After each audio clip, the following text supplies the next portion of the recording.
Antes de empezar, quiero invitarte a que te suscribas al canal y actives la campanita para no perderte ninguno de mis videos. Tu apoyo me motiva a seguir trayéndote más historias como esta.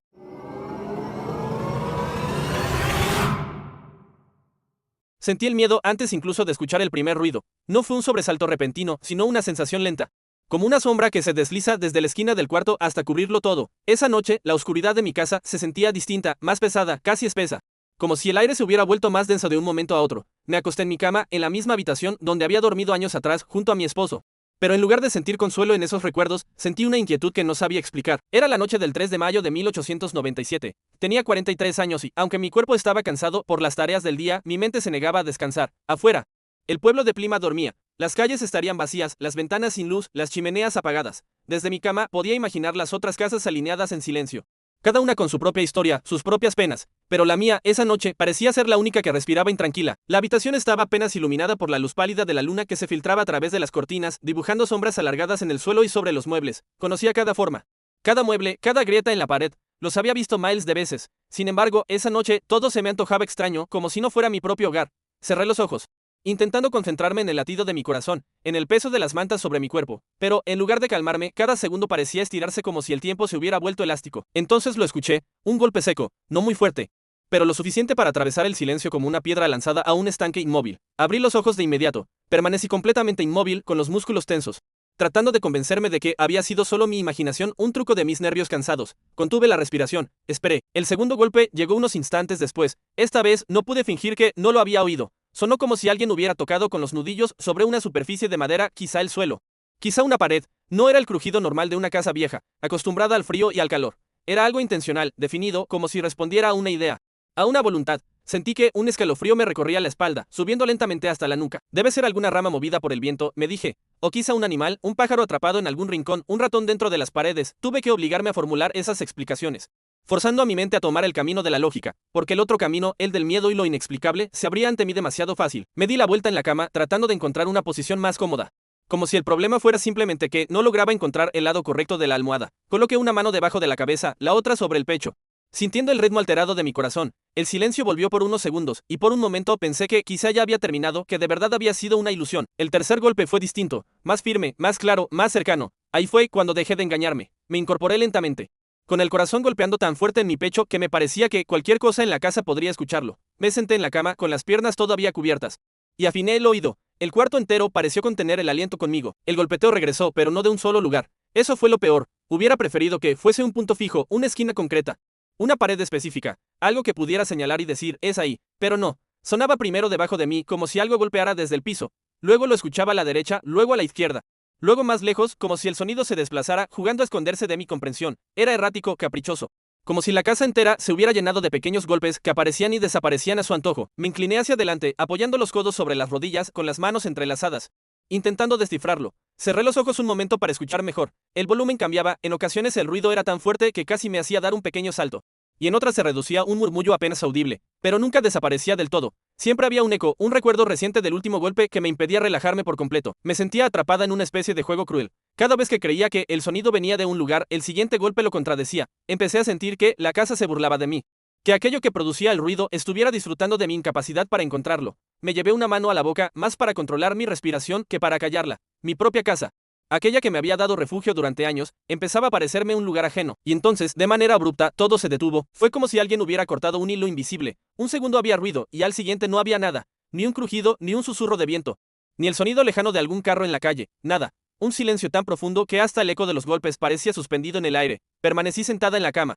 mirando hacia la puerta cerrada, con la sensación de que, si hablaba en voz alta, mi voz sonaría fuera de lugar. Debía de ser alrededor de las 2 o las 3 de la madrugada. A esas horas, hasta el tiempo parece comportarse distinto. Me dije que todo había terminado. Me repetí, como un rezo, que seguramente se trataba de algún animal que ya se había ido, o de una rama que había dejado de golpear el tejado. Tal vez las viejas vigas de la casa se habían acomodado con el cambio de temperatura y habían terminado su queja nocturna. Era más fácil creer eso que aceptar que no tenía explicación. Ya se fue, pensé. Ya no suena. No puede hacerme daño. Ese fue el argumento con el que intenté tranquilizar mi mente. Poco a poco, deslicé las piernas de nuevo hacia la cama, me recosté, acomodé la almohada y me tapé. Cerré los ojos con fuerza, como si así pudiera expulsar el miedo de mi cuerpo. No quería seguir pensando en ello. No quería levantarme. No quería enfrentarme a la oscuridad del pasillo, ni a la idea de que algo que no entendía pudiera estar escondido en algún rincón de la casa. Pero el descanso no llegó. Cuando estaba a punto de quedarme dormida, cuando ese tenue borde entre la vigilia y el sueño comenzaba al fin a difuminarse. El golpeteo volvió. Esta vez ya no hubo manera de engañarme, ni siquiera por un segundo. Abrí los ojos de golpe, con el corazón desbocado. Otra vez ese sonido seco, insistente, cuyo origen no podía descifrar. Intenté, con desesperación, localizarlo. Me quedé muy quieta, respirando por la nariz, mirando el techo como si allí pudiera ver la fuente del ruido. No lo logré. El sonido parecía venir de todas partes y de ninguna. Fue entonces cuando mi miedo se mezcló con otra sensación todavía más fuerte, la de responsabilidad. No estaba sola en esa casa. Mi hija, Cora, dormía en el piso de abajo. Tenía 18 años. Era joven, pero en aquellos días se encontraba débil, recuperándose de una fuerte infección de garganta que la había dejado sin fuerzas durante varias jornadas. Pensé en ella acostada, seguramente cubierta hasta el cuello, sin saber nada de lo que estaba ocurriendo allí arriba. Si algo peligroso se movía en la casa y yo no hacía nada, ¿cómo podría llamarme madre? La idea de mi esposo apareció de pronto, nítida, como si estuviera sentado al borde de la cama. Llevaba 11 años muerto desde aquella maldita explosión en la mina, sus manos callosas, su voz grave, su manera de caminar con paso firme por el pasillo. Todo volvió a mi memoria con tal claridad que, por un segundo, casi esperé verlo entrar por la puerta del cuarto, en vida.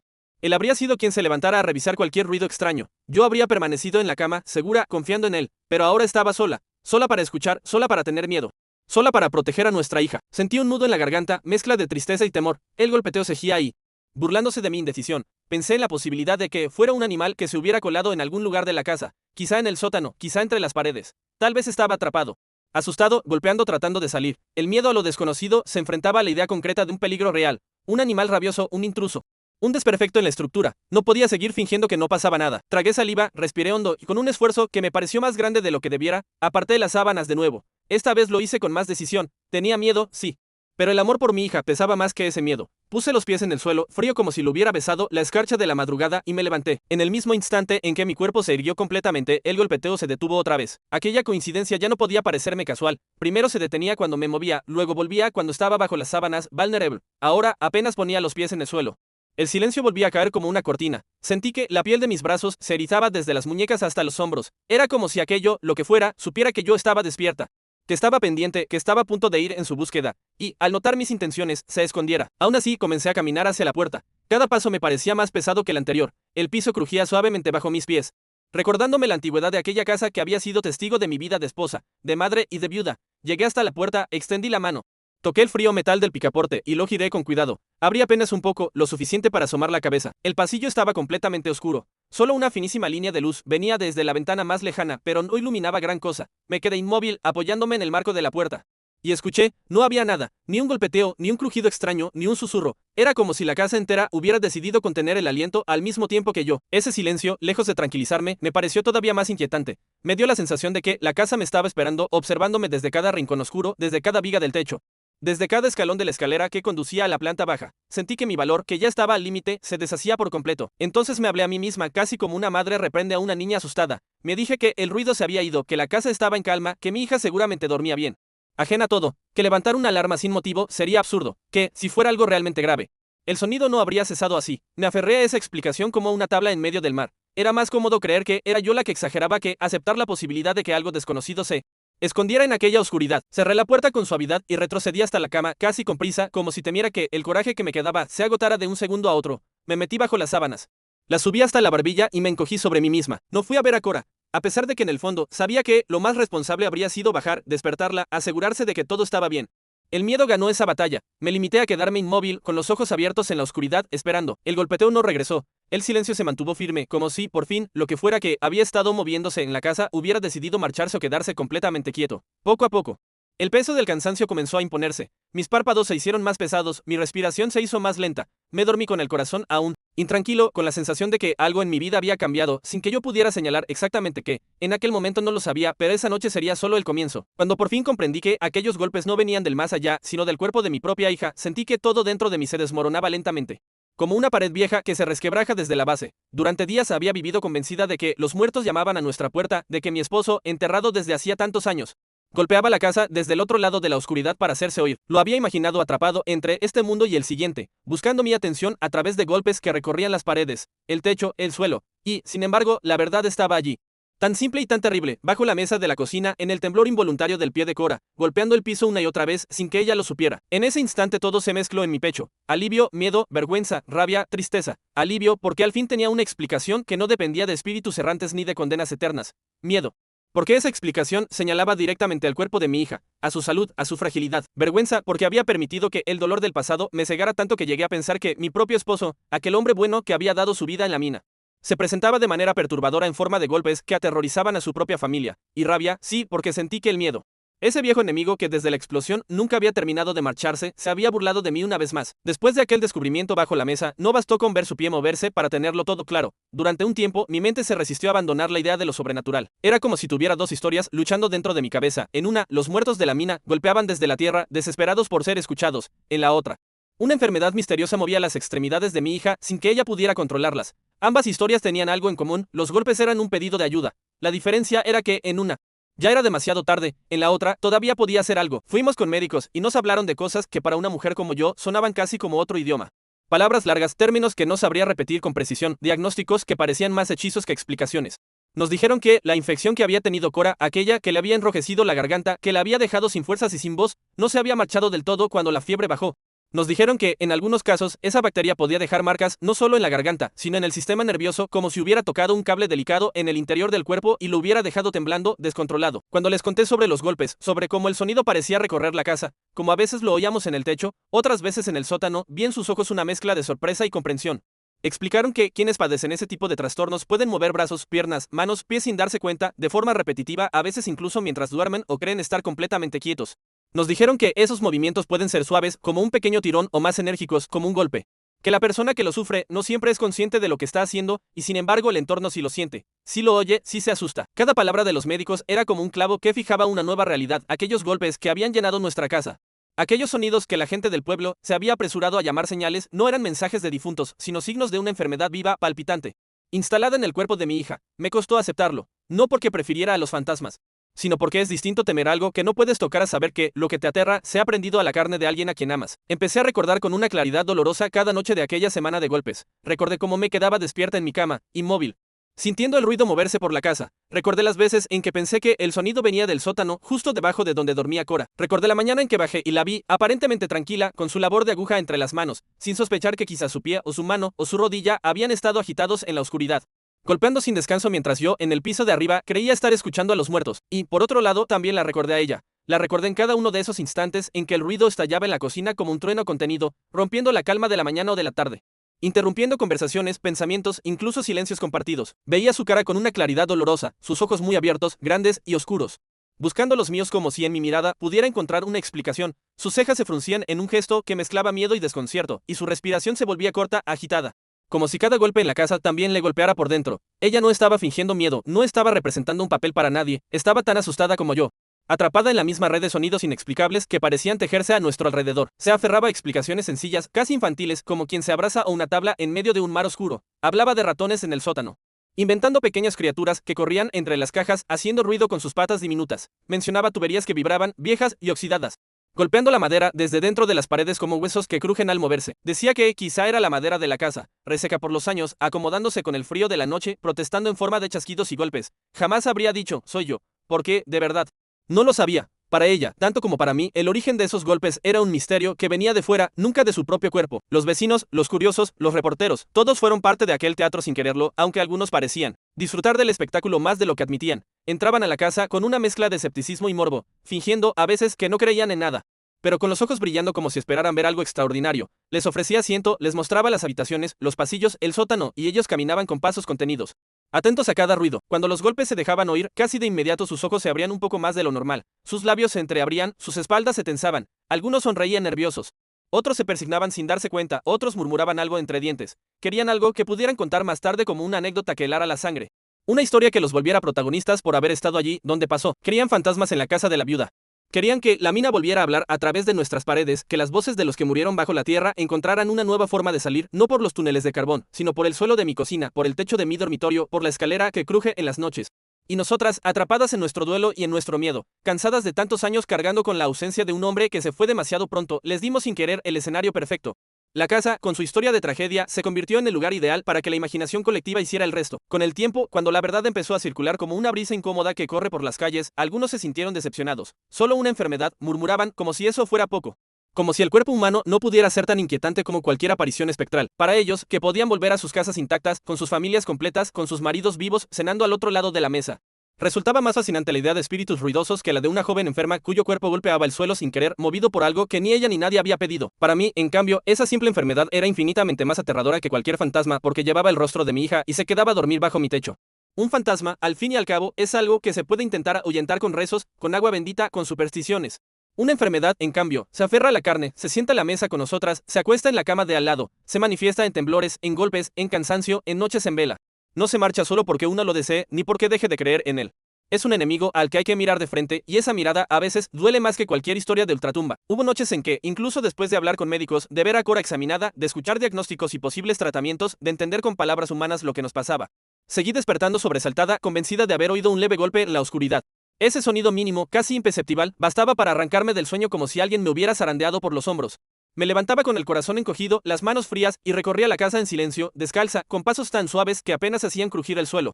Respiraba con cuidado para no hacer ruido, como si temiera ahuyentar o provocar algo que no entendía. Iba hasta el cuarto de Cora, abría la puerta despacio, dejando que la madera se quejara solo lo justo, y la encontraba dormida. El pelo extendido sobre la almohada como un velo oscuro, las manos recogidas sobre el pecho, los pies quietos al borde de la cama.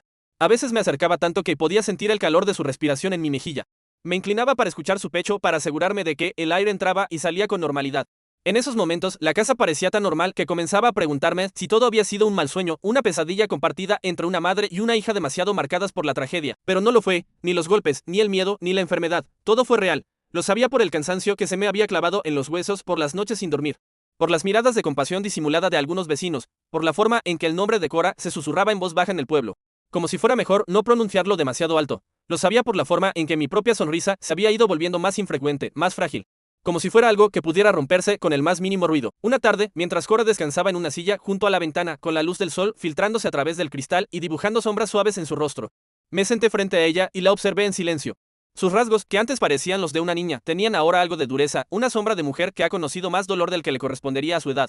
Su piel estaba más pálida que antes de enfermar, pero no era una palidez vacía. En sus ojos había una luz que nos recordaba haber visto cuando vivíamos hundidas en el duelo de su padre. Una especie de determinación tranquila, como si, después de haber sentido el peso del miedo y de la enfermedad, ya nada pudiera asustarla del todo. Noté que uno de sus dedos se movía apenas, temblando, casi imperceptible. Un pequeño tic, un estremecimiento mínimo, pero suficiente para recordarme todo lo que habíamos pasado.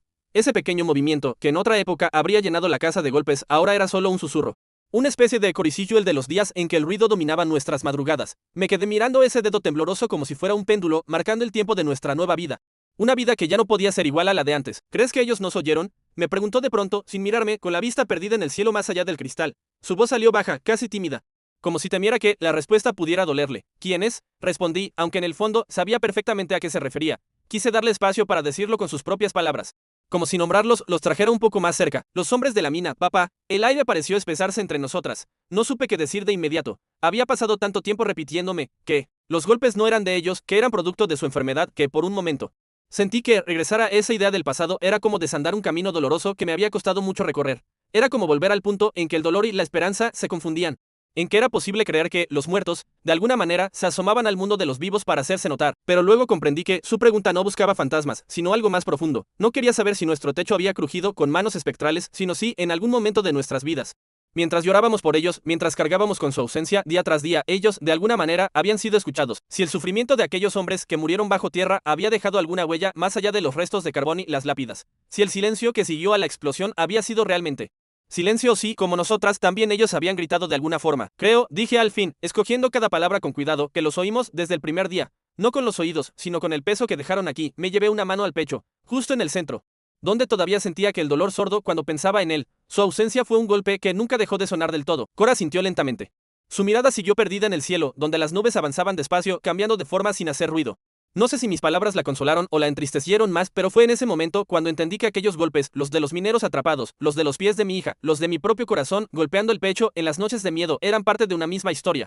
La historia de quienes no quieren desaparecer en silencio, de quienes se resisten a ser borrados del mundo sin al menos dejar una marca, un ruido, un temblor. Desde entonces, cada ruido extraño en la casa tiene otro significado para mí. Ya no pienso primero en fantasmas, pienso en señales, en los cuerpos que se quejan, en las mentes que callan por costumbre, en las almas que golpean de alguna manera, esperando que alguien preste atención antes de que sea tarde. Un golpe puede ser una viga acomodándose, un plato mal puesto en la alacena, un animal moviéndose en el tejado, pero también puede ser un corazón que ya no puede más, una mente que se derrumba. Un cuerpo que pide ayuda. Aprendí a escuchar más allá del miedo, a preguntar primero qué se está rompiendo por dentro antes de culpar a lo que está fuera. Tal vez me equivoqué al atribuirle a mi esposo aquellos golpes nocturnos, al imaginarlo caminando por la casa en forma de sonido.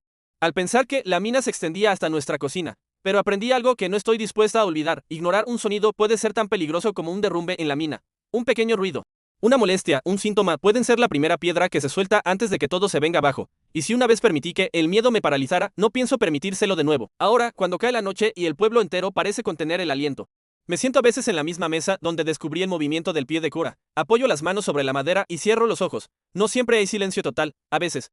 La casa cruje como un viejo cuerpo que se acomoda para dormir. El viento se cuela por alguna rendija y hace vibrar suavemente las ventanas. Algún objeto se acomoda. Se desplaza 1 milímetro y produce un pequeño golpe, y cada vez que eso ocurre, en lugar de asustarme, escucho con atención y me pregunto, ¿quién está golpeando ahora? ¿Que me está pidiendo que vea, que atienda? ¿Que no vuelva a pasar por alto? Porque sé que los golpes no siempre vienen de fantasmas, a veces vienen de quienes aún están aquí, sentados frente a nosotros, respirando, mirando por la ventana. Con un dedo que tiembla apenas, y si algo me enseñó aquella temporada de ruidos y miedo es que hay llamadas que, si no se responden, no se convierten en espíritus que vagan por la casa, sino en culpas que se quedan viviendo en el corazón, y con esas, a diferencia de los fantasmas, sí hay que convivir toda la vida.